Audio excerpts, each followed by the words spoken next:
വിശ്വാസികളായ എല്ലാവരുടെയും വലിയൊരാഗ്രഹമാണ്, അഭിലാഷമാണ് മദീനയിലെത്തുക എന്നത്. മദീനയിലെത്താൻ നമ്മുടെ കയ്യിൽ എത്ര രൂപ വേണം? കേവലം രൂപ ഉള്ളത് കൊണ്ട് മാത്രം നമുക്ക് മദീനയിലെത്താൻ കഴിഞ്ഞുകൊള്ളണമെന്നില്ല. കാരണം ക്യാഷുള്ള എത്രയോ ആളുകൾക്ക് മദീനയിലെത്താൻ കഴിഞ്ഞിട്ടില്ല. എന്നാൽ എത്രയോ പാവപ്പെട്ടവർക്ക് മദീനയിലെത്താൻ കഴിഞ്ഞിട്ടുണ്ട്. ഇവിടെ നമ്മൾ മനസ്സിലാക്കേണ്ടത്, കേവലം രൂപ കയ്യിലുള്ളത് കൊണ്ട് മാത്രം നമുക്ക് മദീനയിൽ എത്തിക്കൊള്ളുന്നില്ല. അതിന് നമുക്ക് വേണ്ടത് മദീനയെ സ്വീകരിക്കാനുള്ളൊരു മനസ്സാണ്, മദീനയെ ആഗ്രഹിക്കുന്നൊരു മനസ്സാണ്.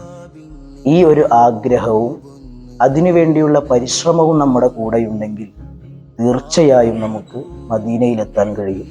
അതിന് ഹബീബായ തങ്ങളുടെ സുന്നത്തുകളെ മുറുകെ പിടിച്ച് പരമാവധി ജീവിതത്തിൽ സുന്നത്തുകൾ കൊണ്ടുവന്ന് സ്വലാത്തിലായി ജീവിതം മുന്നോട്ട് കൊണ്ടുപോവുക.